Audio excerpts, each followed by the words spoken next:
we do that. Um, there is another extra credit opportunity coming up, and that is on Wednesday, this coming Wednesday, February 25th.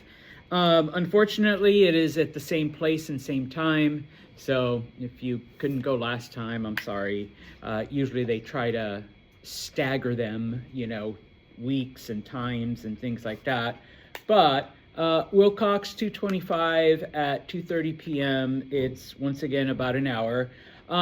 We have international students here at MV, and we have, lots, but I think 4 of them are going to do just like 10-15 minute presentations about their home countries.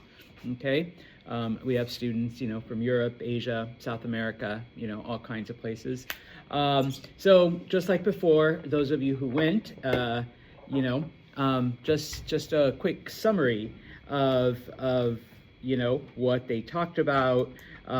So you could say something like, Leo is from, Britain, and he's here to play soccer and study business, and boom, that would literally be all you need to tell me. If there's other details like, they come from a small village in Wessex, and, there's all kinds of sheep, all right, fine, but more than that, not necessary. And if the bonus points or the opportunity to get to know your fellow students isn't enough, remember, there's always food. Last time, those pot stickers were pretty good, all right? Or the little, whatever they were, but yeah, okay? So, in chapter 3, we talked about the formation of new states that came about because of the Indo-European migrations, the Indo-European invasions. And so we had Aryans move into India, and we see the creation of various Indian kingdoms. We had the Hittites move into Anatolia, and they created their little empire. Amorites took over Mesopotamia, and I just put et cetera, because other groups did that. And so we are now jumping ahead a couple hundred years, because now we see the formation of a new type of entity known as an empire.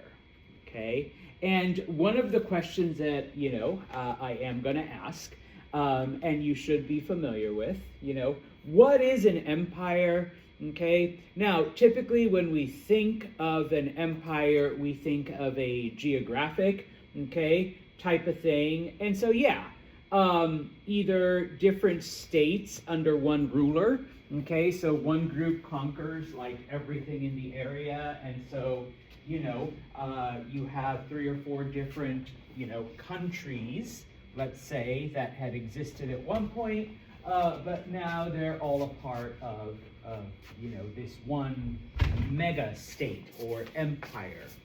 It could also include different ethnic groups. Okay, and so a state goes out and starts to conquer, and so we get the Olivers and the Zans and the Alexanders. Sorry, I'm not going to be like white, black, Asian, but you get different groups, and they come under your dominance, your rule, your whatever.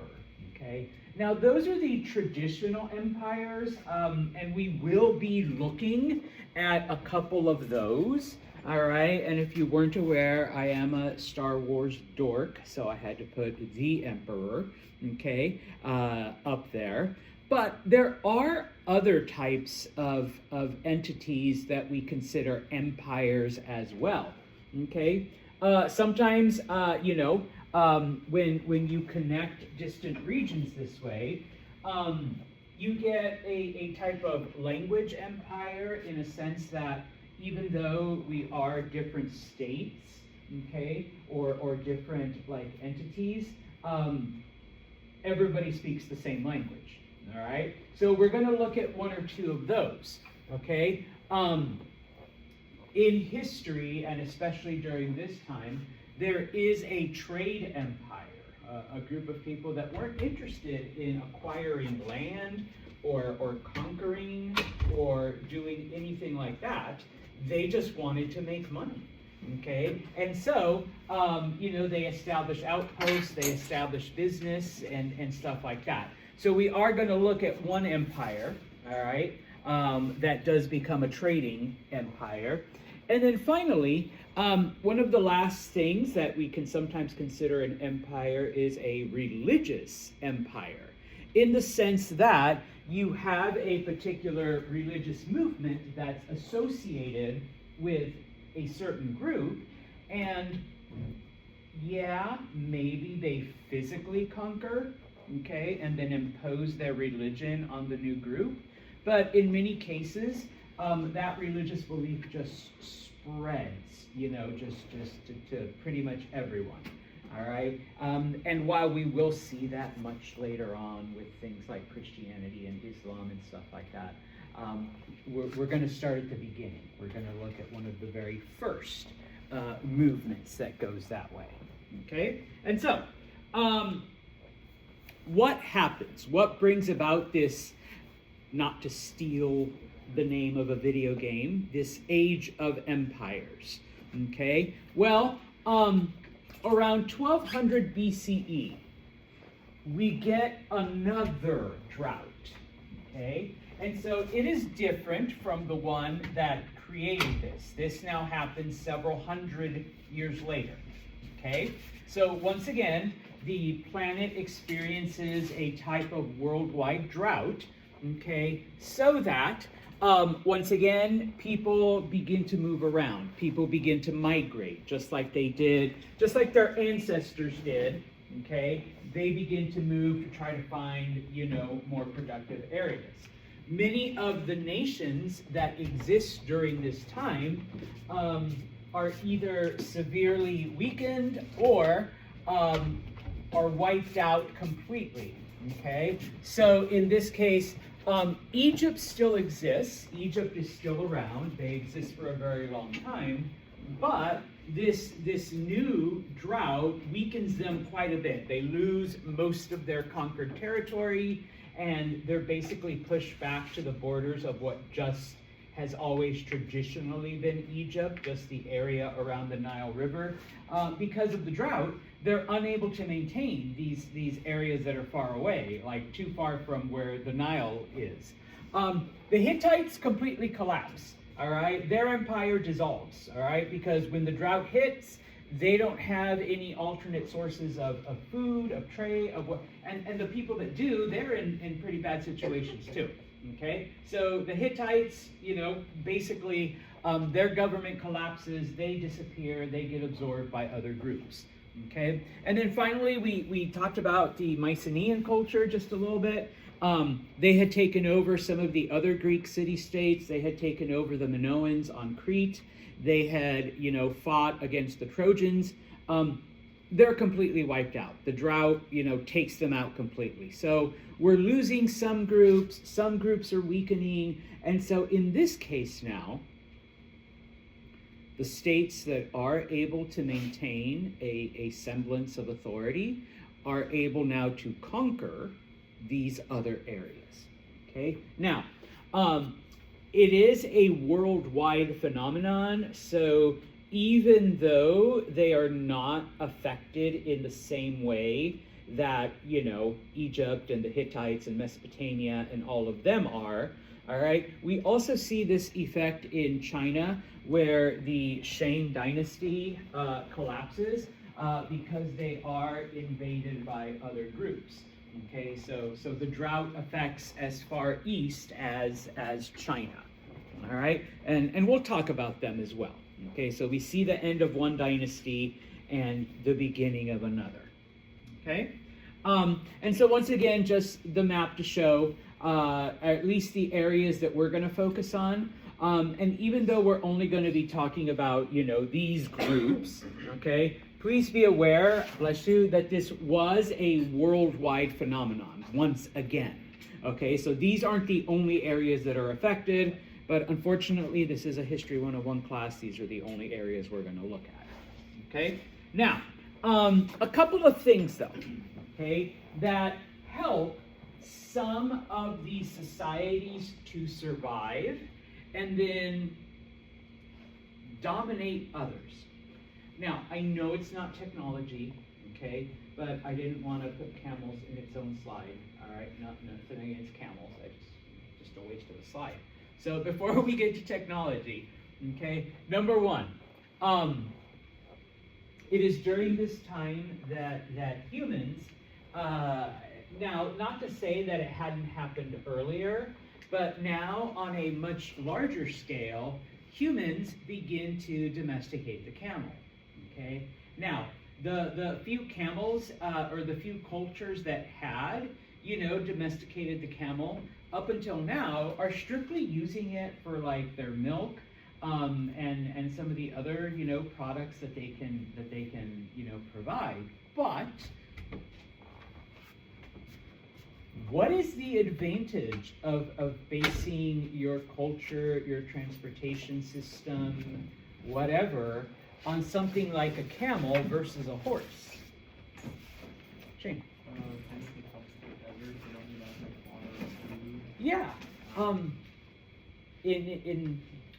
Another thing that I've heard is with horses, they'll keep running and they're good, and then all of a sudden they'll fall over and die if you push them too hard. But camels, they'll consistently go on for long periods of time, and then you just go water them on. Okay. Yeah. In a world where we have a drought, a camel obviously provides many advantages over a horse or any other type of animal that humans may be using for either transportation or work.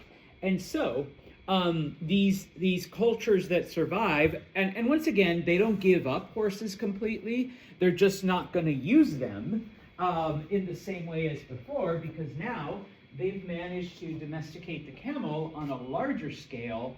And yes, in a world where there is a drought and there is a shortage of water, okay, here's an animal that can function much, much better, all right, within those confines, all right?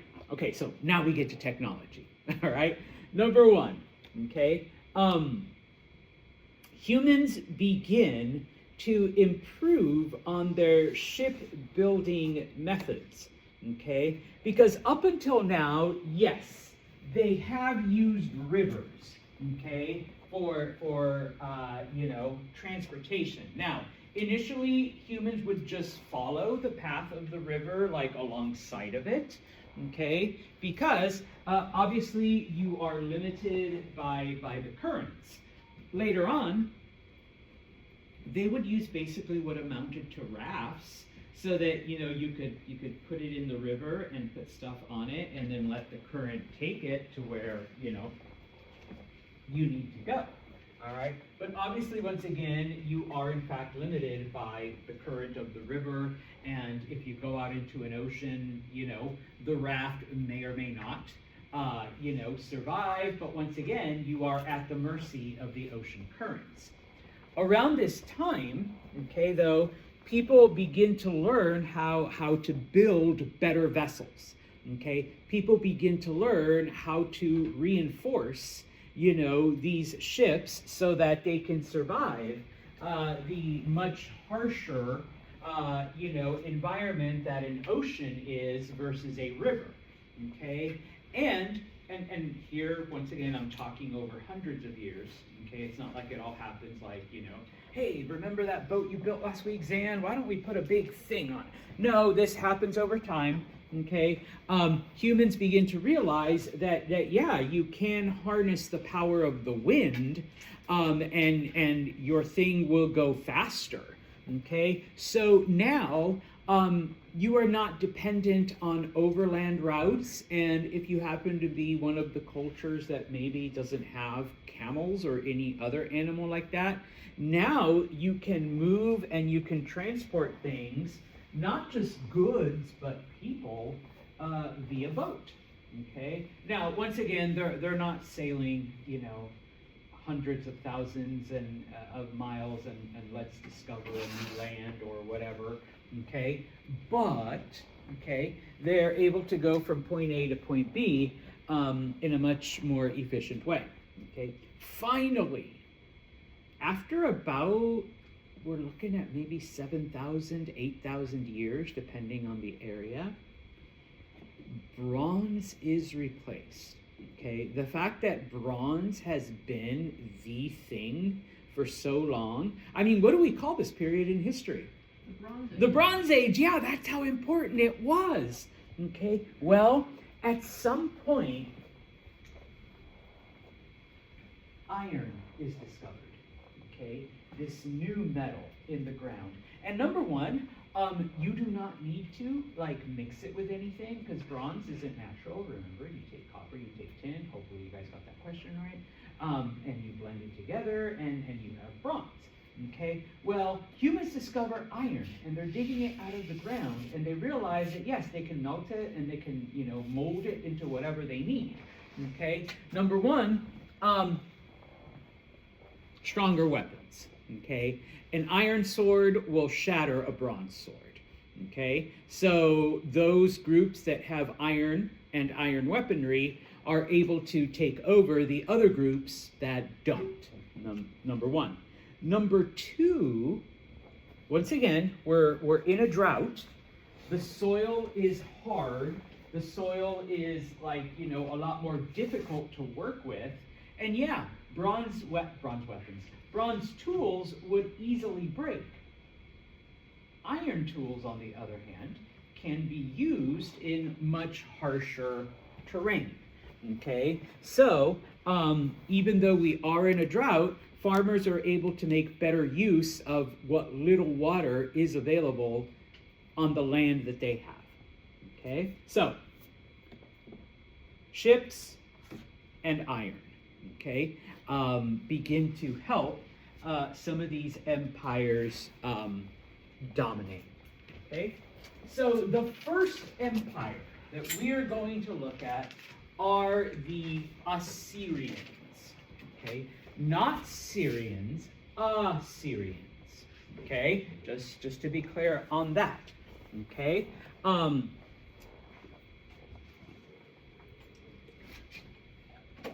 The Assyrians are a group of people that existed in northern Mesopotamia, all right, right in that tip, between, in this case, it would have been between the Amorites and the Hittites. And so for a time, they were probably under the control of either, or both, the Hittite government and the Amorite government, okay?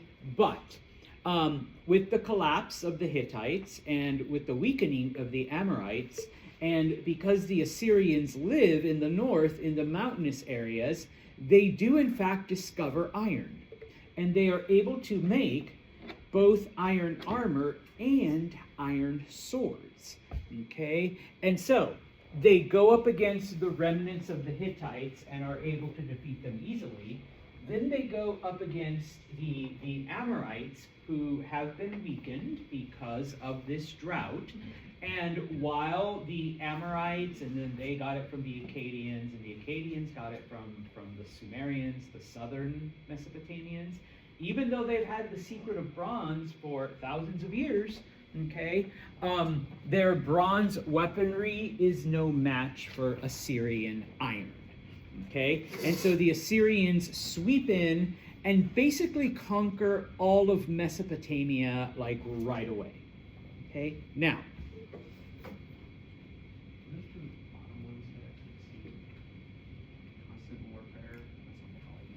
And brutal exploitation of subjects. All right, now, the Assyrians, were brutal, okay? Because they realize that they are conquering, these other people, and they realize that they have to maintain, dominance, and that the only way to do it, especially in a harsh environment, is by very, very harsh methods, okay? Now, if you recall, when we talked a little bit about slavery, remember that it was the losers okay, that basically became the slaves. And so the Assyrians took this to a grander scale because they're not just conquering a city or a region, they're conquering entire states, entire kingdoms, okay? So the people that were conquered became the laborers, number one, okay? There were ways to get out of that, and we'll talk about that in a bit, but for the most part, all of the areas that they conquered became their slaves, number one. Number two, the Assyrians realized that one of the best ways to make sure that these conquered peoples do not rebel is by forcibly integrating them into society, okay? And in this case, they were talking about, okay, we're going to make you guys Assyrians, okay? So, and once again, I am sorry, ladies, okay, but local women would be taken.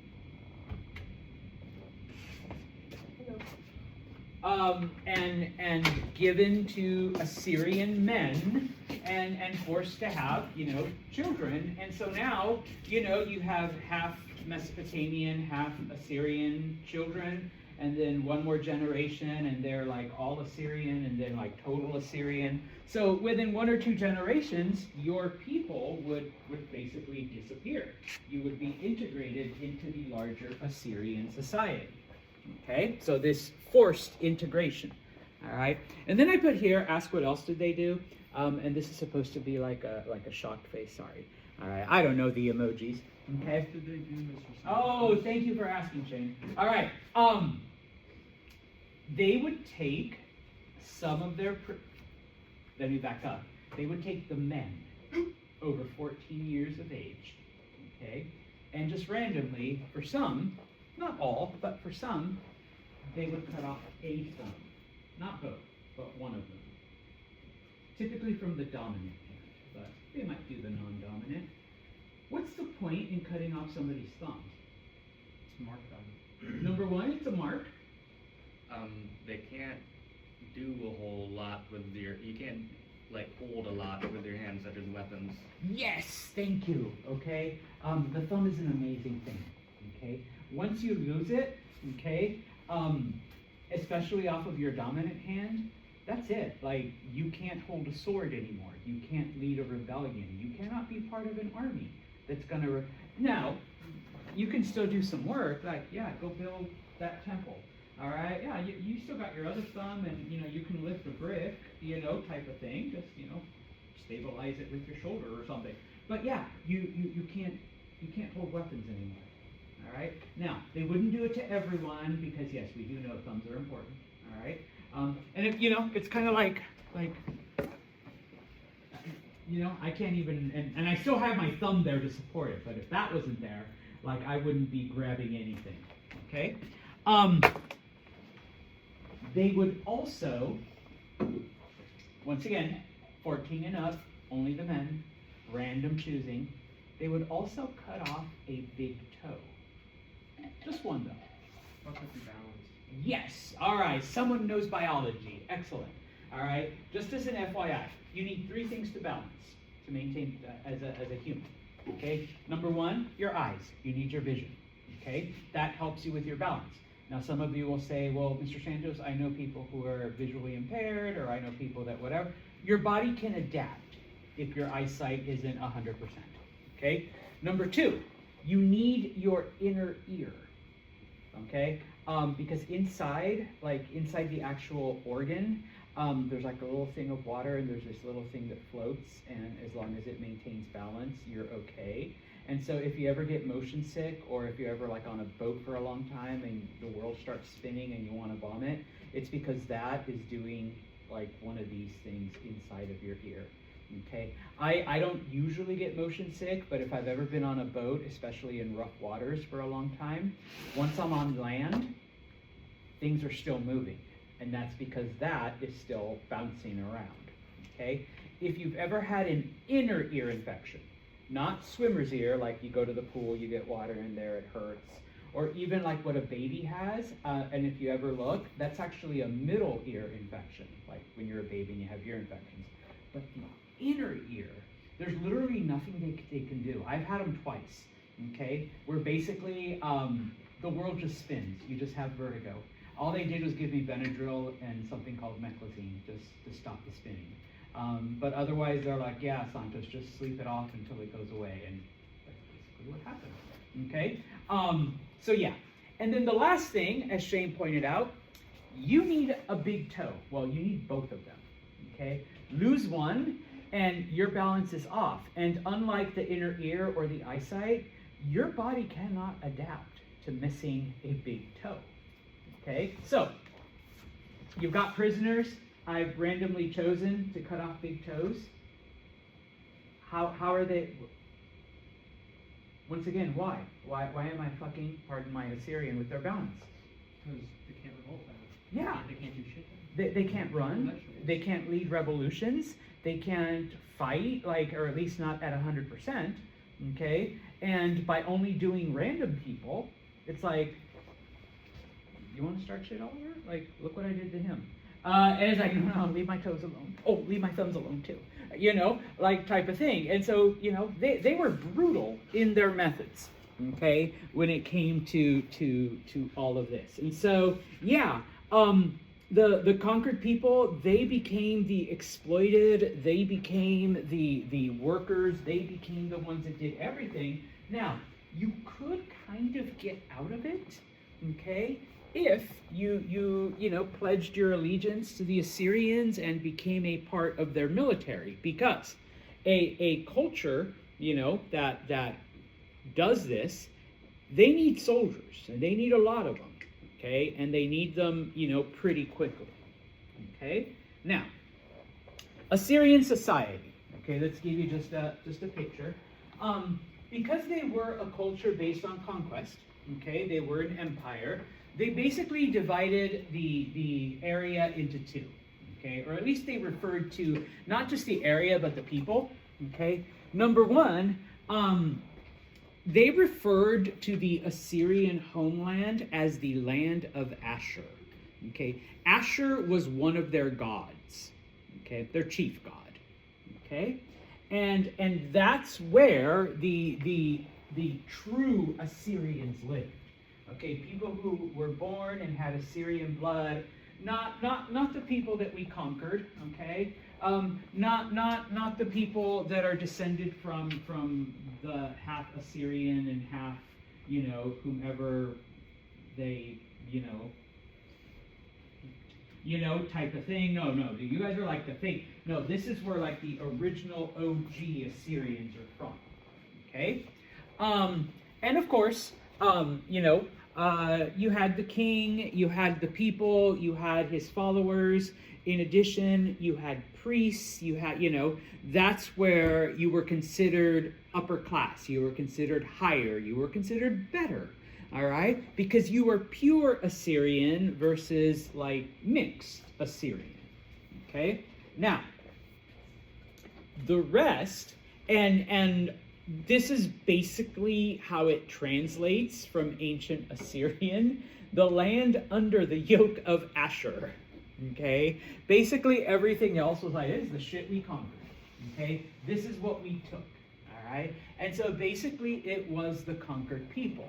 Now, one of the other things that Assyrians did, and I had it over here, okay, is what they would do is they conquer an area, okay? They kill the people, they take them slaves, they pick random people, cut off thumbs, cut off toes, you know, they give women to the Assyrian soldiers. Whomever was left, or maybe like these people, it's like, no, the women aren't good enough to give to soldiers, or you know what, you know, there aren't enough toes and thumbs to make these people like compliant. You know, we can't cut off everyone. So what they would do is they would take you and forcibly relocate you to a different part of the empire. And now you're amongst people who have a different culture, a different language, a different belief system. And it's not like today where, you know, you can sit and look at your phone and on Google Maps, it's like, okay, this is New York and I'm right here in New Utica, and like here's this map, and then like, you know, Ohio is over here, so, you know, we just take this one road and we get to Ohio, and then we can just take the road back. No, you literally, because, you know, for the most part, you never left your village. You never moved anywhere more than like 5 miles from where you were born. So now you're in a completely strange land. You don't recognize any physical geographical features, and you're surrounded by people that speak a completely different language from you. Okay? So part of the Assyrians, do I want to call it torture? Was psychological as well.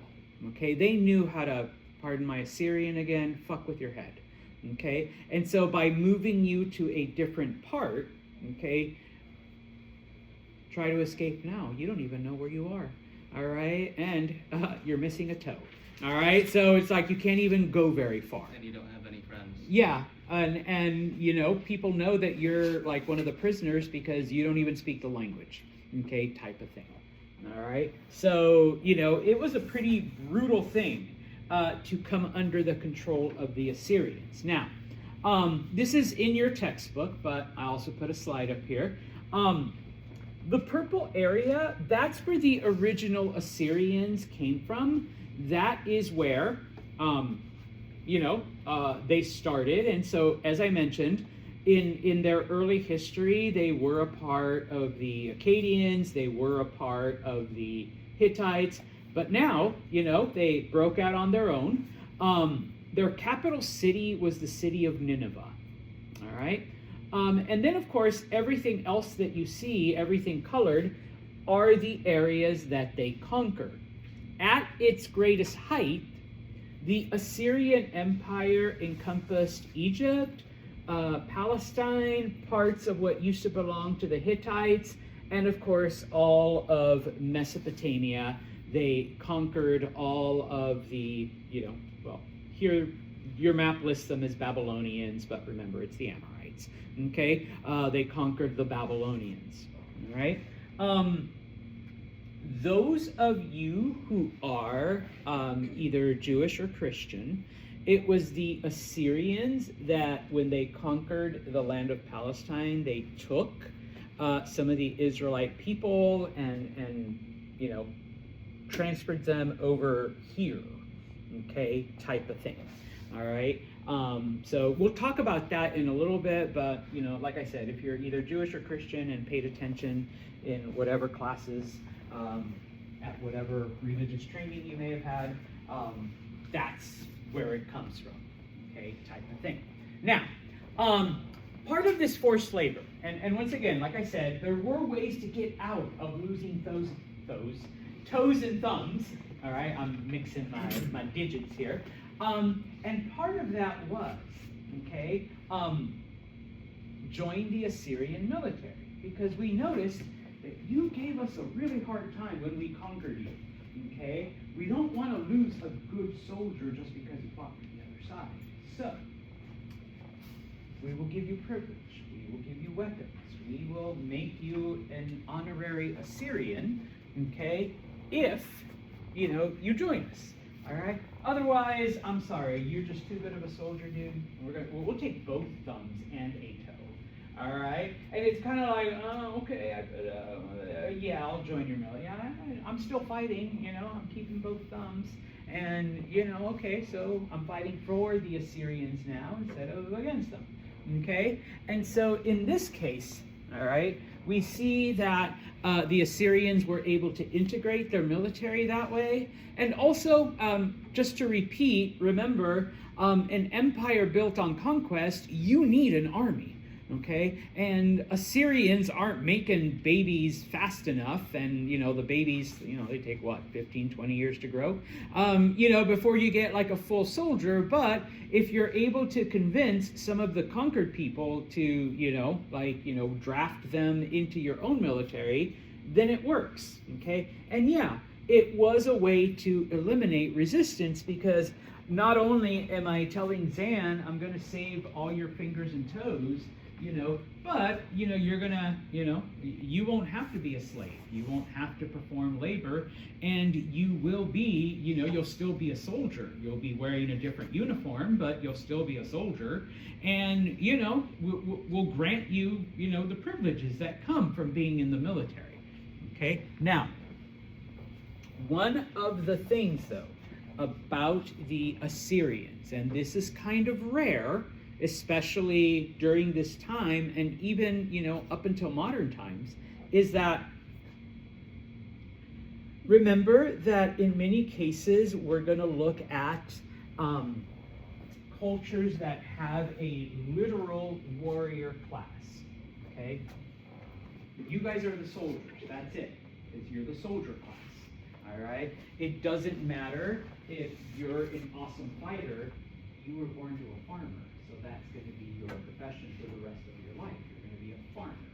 Same thing. I know you can fight, Paola, but your parents were carpenters, so you're going to be a carpenter your whole life.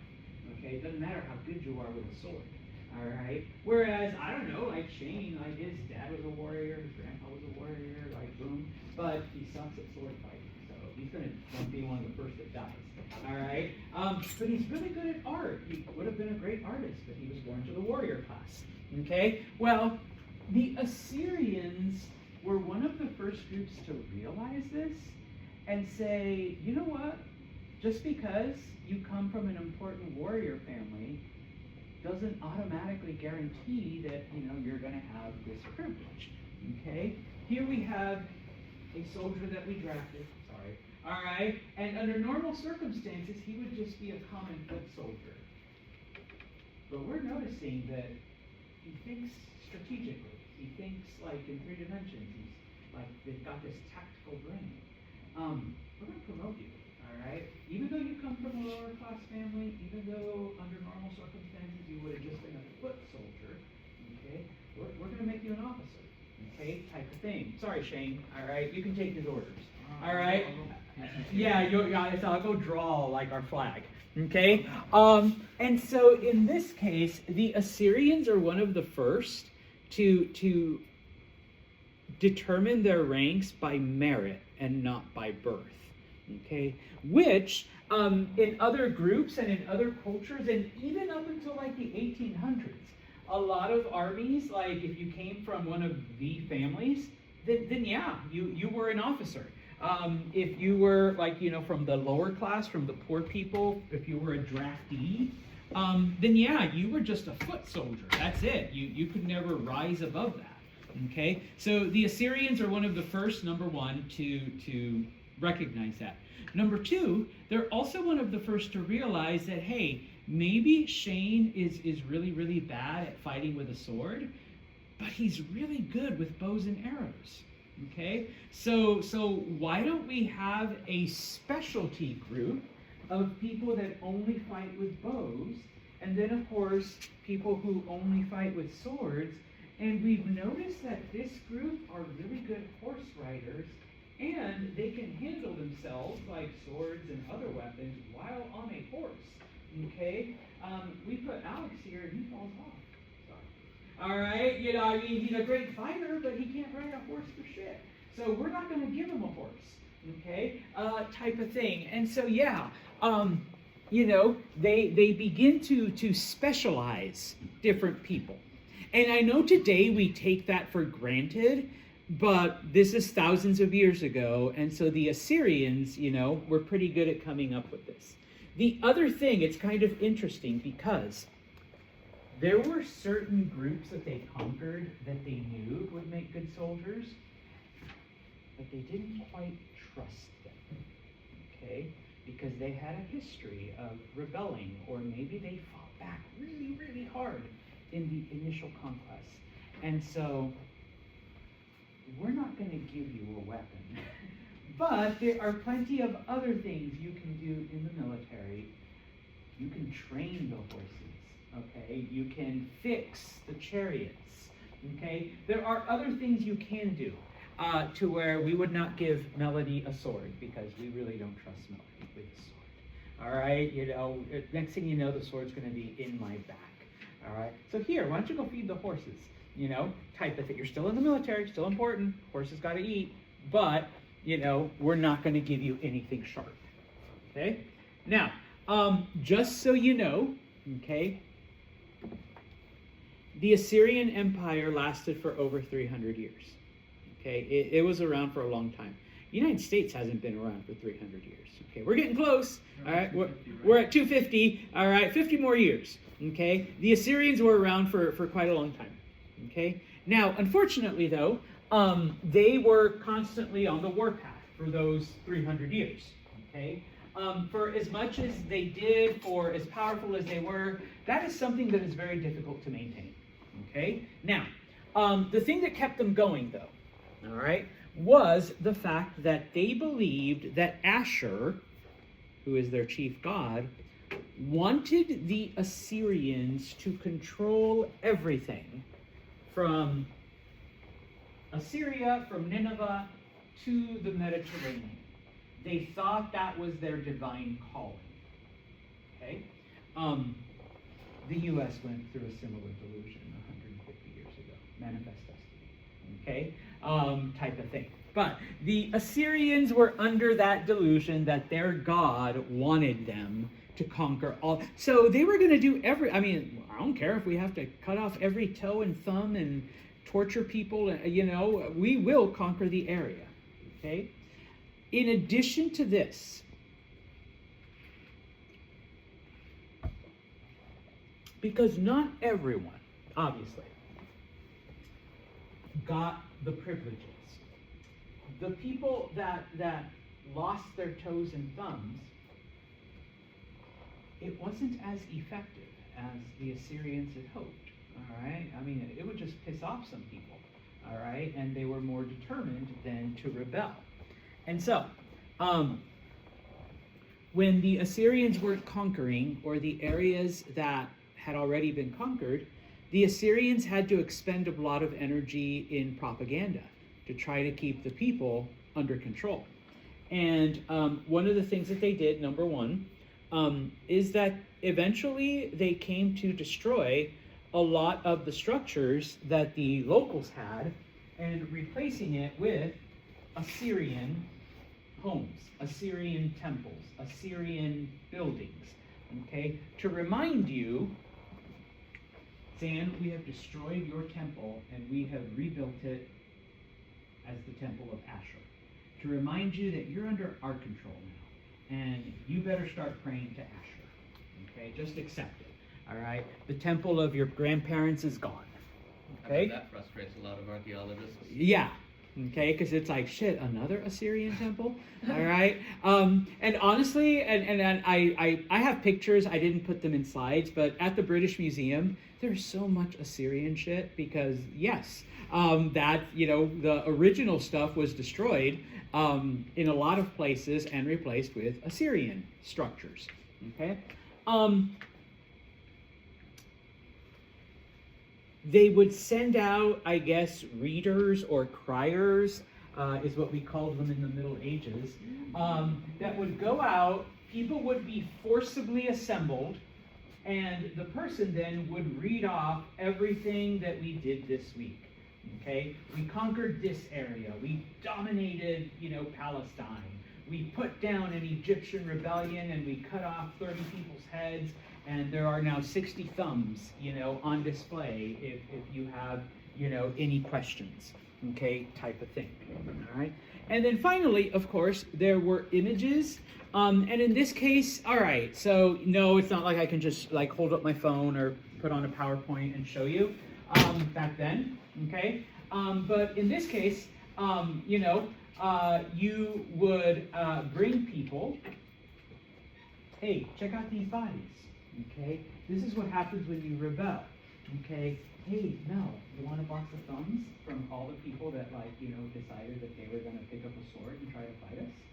Okay, you know, Maddie, here's some toes from all the people that tried to run away.